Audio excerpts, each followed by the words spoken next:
Hi, my name is Gabe Arnold. I'm the founder of Landscape Marketing Hero, and today what we're going to talk about is 3 simple steps that you can use to attract more of your ideal customers to your business. Because we all know when we're attracting great customers, it means the business can grow. And so I'm going to share with you 3 things that you can start doing that will really help you ramp up and have more of those ideal customers coming your way. I'm Gabe Arnold, and this is the Green Mountain Podcast.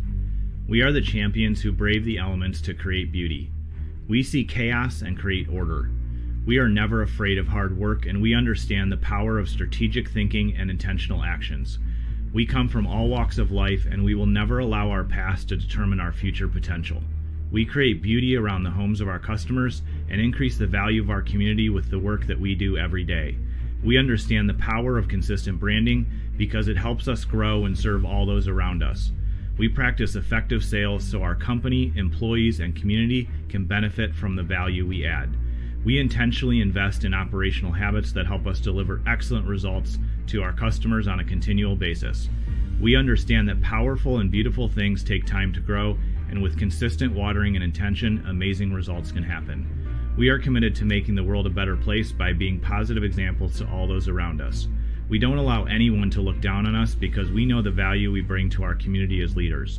We create positive workplaces for our employees so they feel safe and supported, and at the same time, we hold ourselves to high standards. We pursue excellence on a daily basis because we know the journey is worth the sacrifice. We are the protectors of the land. We are the guardians of beauty.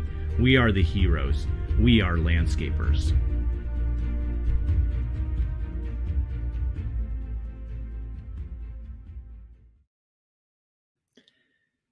Marketing our landscaping business is something that we have to realize is an ongoing process. It's not something that you can set it and forget it. That's not how business works. It's not how marketing works. And one of the reasons why marketing doesn't work that way is because if we just do the same old thing over and over, as far as the content or the things we're putting out there, what we actually do unintentionally is we create kind of this immunity or this lack of attention if people are used to just seeing us post the same old things. The analogy I've used, I've probably used on the show here already as well, is if you think about it, when there's a brand new billboard put up on the highway near your house and you drive by the first time you see it, you go, oh, that's interesting. Or you'll at least glance at it, even if it doesn't apply to you. If it applies to you, you'll pay even more attention. But when it's been there for quite some time, it's easy to start ignoring that because our mind just starts to block out things that it's already seen or already notices. And so with marketing, we have to realize that we need to be consistent, but we need to change things up and be different.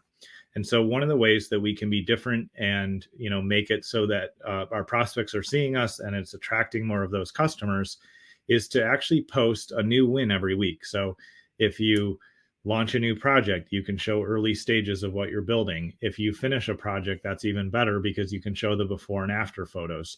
And that will be a different property, a different project on a consistent basis. And so when we do that, it gives that attention. It helps people understand here's what the type of work that you do. And another benefit and kind of another way you can even elevate that content even more is get in the habit of taking those before and after pictures. Specifically, you can take in-process photos too, of course, and any videos. But as you collect those, you can create a simple 1 or 2 page document that shows here's where we started, list out the major bullet points from the project estimate or the scope you gave them. And then here's what was done afterward. And then with those, you essentially have a mini case study.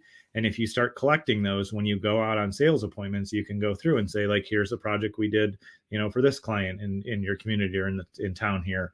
Here's another project we did. And you can really display what your work looks like. And it will give you a simple leg up on the competition. Because I've worked with, multiple different companies over the years and tons of landscapers. And one of the things that's easy to overlook is you see the great work you do every day, but we forget that we need to share that with our prospects and with our audience. So that's the first thing that can make a big difference is remember the consistency with which you post those before and after pictures, the project pictures, and show folks what you've been doing. Then that's going to help you really, connect with them and it's going to show your audience the type of work you do. The second thing, which is always great to do this time of year, especially as we're coming into the last month of the year here. The second thing that's really wise to do is collect all your past leads from the last year at least, and sometimes even 2 years, and reach out to them, all the ones that didn't end up working with you, and follow up and say, hey, I know we met in the last year or so, And so I'm just following up to see if you still have any landscaping needs. Do you still need, these types of things done? Are you, we quoted this. Is it still something you want to work on, or are there any new projects? The reason for that is there's plenty of times, unfortunately, where a customer will hire a company that doesn't follow through, doesn't deliver, and doesn't do a good job. And they're on the hunt again. And so treating that lead as a one-time opportunity is going to cost you more than it's worth. But if you keep following up with leads over time, even if they decide to initially go with another company, you will pick up more business off of that as well. The third thing that's really helpful and valuable and will help attract more of your ideal customers is start to think through, okay, where are my customers hanging out? Where do they spend time? When you're dealing with homeowners, they're going to be part of different groups and associations. Maybe they're part of the Rotary. Maybe they're a part of a local group, or maybe you realize that a lot of your customers have kids in the local high school. That's one place you could find them, and a great way to be in front of them and have your brand grow and have them know more about you is to sponsor school events, is to do sponsorships, is to show up to things and to network and meet new folks.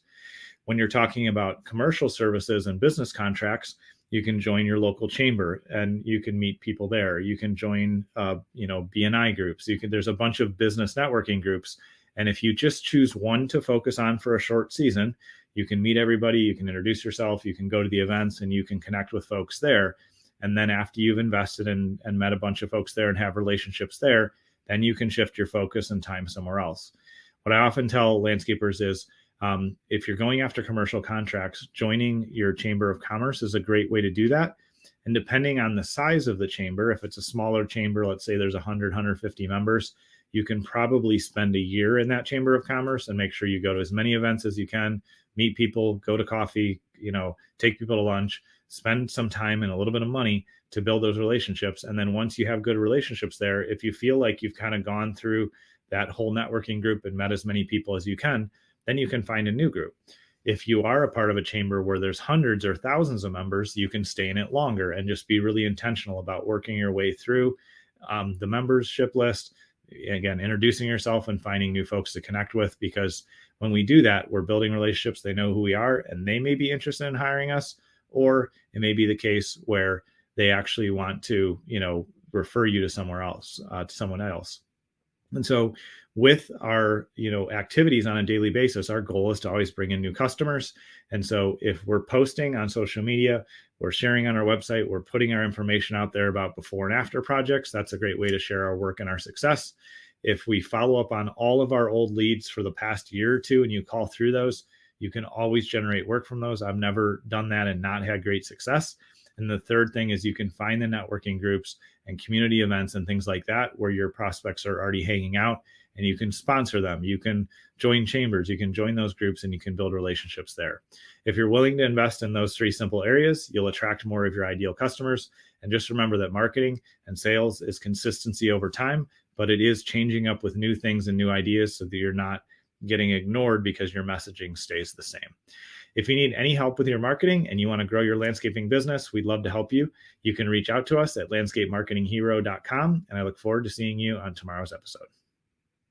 If you're ready to begin your journey up the Green Mountain, where we show you how to build a low-stress, high-profit, $10 million per year landscaping company, then head over to landscapemarketinghero.com to download your free growth map. One of our guides will be there to help you along the way. Again, that's landscapemarketinghero.com.